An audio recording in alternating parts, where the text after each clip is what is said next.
A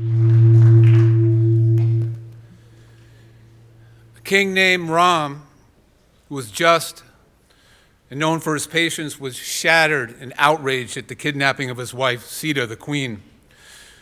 He decided to punish the kidnapper, Ravana, for his crime and rescue Sita as soon as possible. But he had no idea where Ravana had taken Sita. Ram wandered for many days throughout southern India and the Nilgiri mountains to locate Sita. He finally met Sugriva and Hanuman, and with their help, he reached the island of present-day Sri Lanka, where he encountered the demon king Ravana with 10 heads, 20 arms, the absolute embodiment of evil. Ram gave him a last chance to repent, but in his haughtiness, he did not heed Ram's warning. As a consequence, one of the world's greatest battles took place between Ram and Ravana, at the end of which Ram defeated and killed Ravana and rescued his beloved Sita. So after 14 years in exile, the king and the queen returned home to the sacred city of Ayodhya.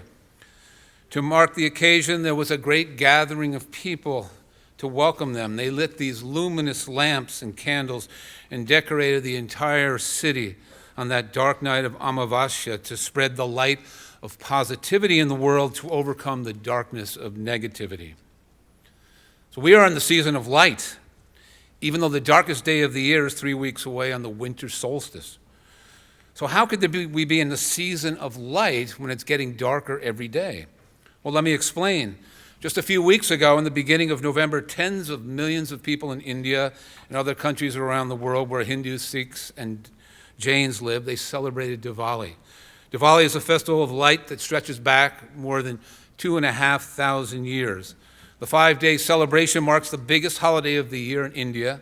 The story I opened with this morning's talk is one of the most important stories shared and acted out during that religious festival. The holiday, of course, is about the triumph of good over evil. Lighting lamps has been one of the ways Hindus, Sikhs, and Jains celebrate Diwali. This festival literally means coming from the darkness into the light. Hindu actor and director and social activist Swapnesh Dubey from Mumbai reflects on the meaning of Diwali. He says it's about leaving our mistakes behind. It's about leaving all our anger and sadness and rivalry behind and stepping into a new chapter in our lives full of love. It's about trying to light our inner self, that divine spark that we all have within, and thereby making the whole world bright. Diwali, he says, is sharing and caring. Diwali is light, it is bright. Diwali is a light that shows our path to help us reach where we want to go. Love, smile, and hope, that is all Diwali. Well, there's another festival of light beginning right now, and it's called Hanukkah. Now, while Diwali is a 5-day celebration, Hanukkah is an 8-day celebration. Why 8 days? Well, the story of Hanukkah is the story of a great military victory over the Jewish people, over the Seleucids. And it was Judas Maccabeus and his brother with a small band of fighters miraculously defeated the armies of Antiochus IV Epiphanes, the Syrian Greek king of the Seleucid Empire, who had conquered Jerusalem during the 2nd century before the Common Era. Antiochus had banned the practice of Judaism, and he defiled the temple in Jerusalem. By then, the Maccabees and other Jews who had not assimilated into Greek culture and Hellenistic way of life had had enough. And as the story goes, over the course of 3 years, the Maccabees fought and they took that territory back that had been lost to Antiochus, and eventually they regained the city of Jerusalem, the holy city, and the temple. So what exactly is the story of Hanukkah about? It's about a miracle. 8 days of light from a flask of oil for a lamp that should have lasted only one night. For those who experienced 8 days, and certainly for those telling the story centuries later, even to our time, it has been proof of God's divine power and goodness. The defeat of the Seleucid army ushered in a period of relative peace and prosperity and stability for the Jewish people that lasted for a few generations. But each year, throughout the difficult and so profoundly painful history of the Jewish people, the festival of Hanukkah commemorates this miracle. But after the shooting at the Tree of Life Synagogue in Pittsburgh in October of 2018, Elizabeth Midlarsky at Columbia University Teachers College said, Hanukkah is no longer an abstract celebration for us. Lighting the Hanukkah menorah is an act of faith, she says, an act of faith that says that the light on the menorah symbolizes everything that is worth our attention, our praise, our honor, especially in the midst of oppression, when the tyrants have not retreated and instead, she says, lie in wait. Lighting candles in the darkness is not only a declaration of the belief in the power of a powerful God who have miraculously made the oil to last for 8 days. It is a powerful act of resistance, of courage, of strength to stand up against oppression and kindle a heart of hope. Now, on the Christian calendar, the liturgical year began this past Sunday. It's called Advent, and it too is a season of increasing light. So what is Advent? Advent means coming, stemming from its Latin root adventus, meaning arrival. During the season of Advent, Christians prepare for the birth of Christ and also the second coming of Christ. And one of the profound ways Christ breaks into our world is through our intentions, through our hearts, through our good works, the good works of people who are committed to serving everything in life that is noble, that is just, that is good, always seeking the best for all. The season of Advent includes the 4 Sundays before Christmas. Churches put an evergreen wreath somewhere near the altar or pulpit, shaped in a perfect symbol which symbolizes God's eternity. The evergreen branches on the wreath, which are green year-round, also symbolize God's infinite dimension, but also the immortality of the soul. There are 5 candles on the wreath. One is lit each Sunday to symbolize the increasing light of Christ's expanding presence in the world. The first 4 candles stand for these virtues of hope, of love, of joy, and peace. The candles are lit in that order. And the 5th candle is the Christ candle, the one who the prophet Isaiah calls the mighty counselor, the Prince of Peace. But Advent's not an easy time. It's a time of darkness, a time of expectation, a time of hope, a time of promise, a time of waiting. Christians encounter Advent in a deeply personal way and ask questions of themselves like, what is the darkness encircling me? We all have darkness encircling. That means challenges, struggles, things we're working on. What is the darkness encircling me? What is the expectation that lifts my spirit?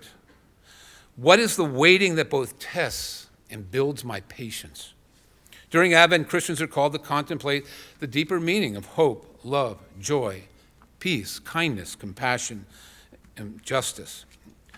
A colleague, Reverend Jim Antle, in my tradition, the United Church of Christ, or the Congregational Church, said this: Advent is part of a larger human story. It's God's encounter with humanity. And occasionally a person emerges, like a Mother Teresa, a Nelson Mandela, a Gandhi, a Dorothy Day, a Rosa Parks, a Martin Luther King, Bishop Desmond Tutu, the Dalai Lama, whose lives teach the story of Advent through the very lives that they lead. They inspire millions, even billions of people to rethink what is possible, to reshape the world that we were given, to reconcile even the most enduring enmities, and to do all with such grace and joy that the lives of all who witness are enlarged by their generosity of spirit. But not only individuals can emerge to embody this Christ-like light of Advent. Groups, congregations, school communities like ours can become a beacon of light. We can become a beacon of love. We can become a beacon of justice. We can become a beacon of peace, of joy in the world by the way we live together here on the Taft campus. We can become a beam of light at Taft to transform the world around us in the kind of love that seeks to care for the well-being of others. And we can begin right here today in our own community. And one more festival of light that happens during the month of December is called Kwanzaa. And while Kwanzaa was never it's not a religious celebration like Diwali or Hanukkah or Advent, and it's not rooted in a spiritual text. It is a holiday, though, that seeks to overcome the darkness in our world by ushering in more love, more truth, more light. Kwanzaa is a week-long celebration in the United States and in other countries now that celebrates and honors people of African heritage. Observed from December 26th through January 1st, culminating in a feast and gift-giving. Kwanzaa has 7 core principles. It was created by Maulana Karenga in 1966 as the first specifically African-American holiday, American holiday. According to Karenga, the name Kwanzaa derives from the Swahili phrase matunda ya Kwanzaa, meaning the first fruits of the harvest. So Kwanzaa has 7 principles that can enrich the lives of African Americans and people of African heritage around the world specifically. But it can also enrich our community as we embody the meaning of these principles. What are they? Unity, to strive for and maintain unity in the family, in the community, in the nation, among races. Self-determination, who are we? Defining ourselves, having that grit, keep going. Collective work and responsibility. We all have collective work and responsibilities in this community. Sisi, Kuleana in Hawaii, right? Responsibility. Cooperative purpose. Human lives, Black lives have meaning, intrinsic value, and purpose. Creativity. Creativity, we want to make creativity to make this a beautiful community, a beautiful nation, a beautiful world. Do it through the arts, do it through music, do it through everything, do it through science, creativity in all things. And then faith. Faith here in the goodness of life, the goodness of teachers, the goodness of leaders, the goodness of family, the goodness of friends, and others who help us work through suffering, injustice, and oppression. So the 7 days of Kwanzaa, from December 26th to January 1st, a candle is lit on the Kwanzaa candelabra called the Kinara. Like Hanukkah and Advent, the light increases with each day. Now, there are 2 more seasons of light that are coming to us soon. The Chinese Lantern Festival of Light at the end of the Chinese Lunar New Year in February this year. The light symbolizing things like reconciliation, peace, forgiveness, also hope and good luck. And then there is Fainus, a time when Muslims put their lanterns around their homes, their towns, and cities to bring joy in the holy month of Ramadan, which again is coming in April this year. Ramadan being that time when Muslims really intently focus on their faith in Allah, the God, the same God we all worship. This means the God. And they are introspective, engaged in communal and personal prayer, study of Quran, and engaged in acts of charity. So light itself, we're talking about light this morning. Light itself is an auspicious symbol in all cultures, religions, and societies. Light is often referenced to be goodness in what is usually considered an ongoing battle between good and evil, light versus darkness. Light represents life, divinity, purity, goodness, celebration, wisdom, knowledge, and hope. Now I see the light, enlightenment. You and I can bring more light into the world, but we must be intentional about it. We need to become conduits through which this light can shine forth. You have already committed yourself to doing this. Just before you left for break, you wrote down your intentions following Mr. Allen's inspiring talk on the affinity groups and alliances that we have here at Taft. Here is what some of you said. I am a person who cares.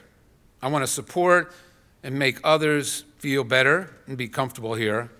I try and see all the facts, and I try and understand the feelings of others, get into their shoes, be empathetic. And then another says, everyone deserves to have the same basic human rights as me. Of course. We're all equal on this earth, equal value. I want to make others feel that they belong, and that's the whole thing we're trying to do here. We're trying to create a community of belonging. Everyone feels like they belong, and they do. I am an ally because I like to include and embrace difference, meet and learn from people I don't know. Get up, walk across the table, sit down with somebody you don't know. Not only from a different country, speaks a different language, maybe eats different food, listens to different music. Someone outside of your comfort zone, go meet them. I'm open-minded and willing to learn, and I want to change the world for the better. And lastly, and that's what we want to do at Taft, right? We're called to be service, to serve others, not to serve ourselves. I care about my peers. I support everyone. I encourage diversity. I want to be a good ally, and I want to create a community of belonging. So, now let us put these words into action. Let us all, teachers, everyone, students, everyone who works here, be light bearers of peace, of joy, of love, of compassion, of justice, of kindness, beginning right here in our community. Our world, and I don't have to tell you this, you read the papers, look at your social media. Our world needs every one of us to illuminate the dark places and transform them into places of radiant light, truth, love, and belonging. Welcome back and have a great day. Take care.